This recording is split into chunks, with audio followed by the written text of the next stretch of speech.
আসসালামু আলাইকুম রহমতুল্লাহি ওয়া বারাকাতুহু। আশা করি আপনারা সবাই ভালো আছেন। আলহামদুলিল্লাহ আমিও ভালো আছি।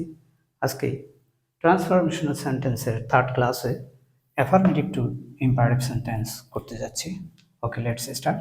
রুল 1, এটাতে যদি প্রথমে এরকম ইউ প্লাস শুড এটার অ্যাফার্মেটিভ অথবা নেগেটিভ থাকে, তারপরে যদি ভার্ব থাকে, এটাকে ইম্পারেটিভ করতে গেলে প্রথমে ভার্ব, আর যদি নেগেটিভ থাকে তাহলে ডু নট প্লাস ভার্ব এবং তারপরে অন্যান্যগুলো ব্যবহার হয়। যেমন উদাহরণ দেওয়া আছে, you should love your country, তোমার দেশকে তোমার ভালোবাসা উচিত।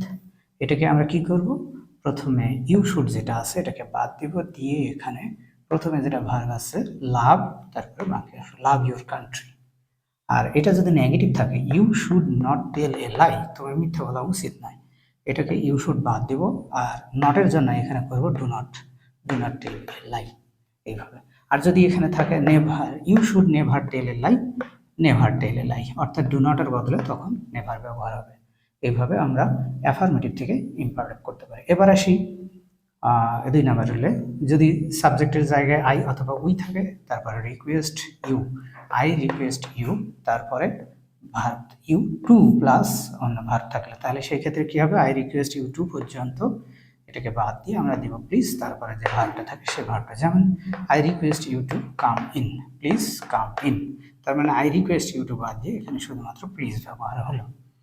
এবার আসি রুল 3-তে, যে এখানে যদি ফার্স্ট পারসন বা থার্ড পারসন থাকে এবং তারপর যদি মাস্ট অথবা শুড থাকে এবং তারপর ভার্ব, তাহলে তখন সেটাকে ইম্পারেটিভ করতে গেলে প্রথমে লেট নিতে হবে, অর্থাৎ এখানকার ফার্স্ট এবং থার্ড পারসন মাস্ট শুড এগুলো বাদ দিয়ে নিতে হবে লেট।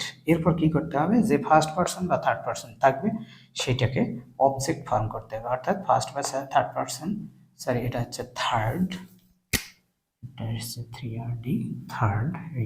থার্ড পারসন, এইটার অবজেক্ট ফর্ম তারপরে ভার্ব নিতে হবে। যেমন হি মাস্ট অবে হিজ প্যারেন্টস, তাহলে কি হলো, সাবজেক্ট হচ্ছে হি, মাস্ট অবে হিজ প্যারেন্টস, তাহলে এখানে মাস্ট অথবা শুডটা বাদ দিয়ে এখানে তারপরে ভার্বটা নিলাম।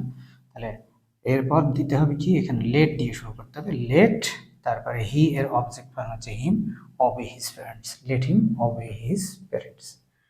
তাহলে অ্যাফার্মেটিভ থেকে ইম্পারেটিভ এইভাবে পরিবর্তন করা যায়। ওকে, আজকের এই ক্লাসটি এই পর্যন্ত, পরবর্তী ভিডিও দেখা পর্যন্ত ভালো থাকবেন। আসসালামু আলাইকুম রহমতুল্লাহি ওয়া বারাকাতুহু।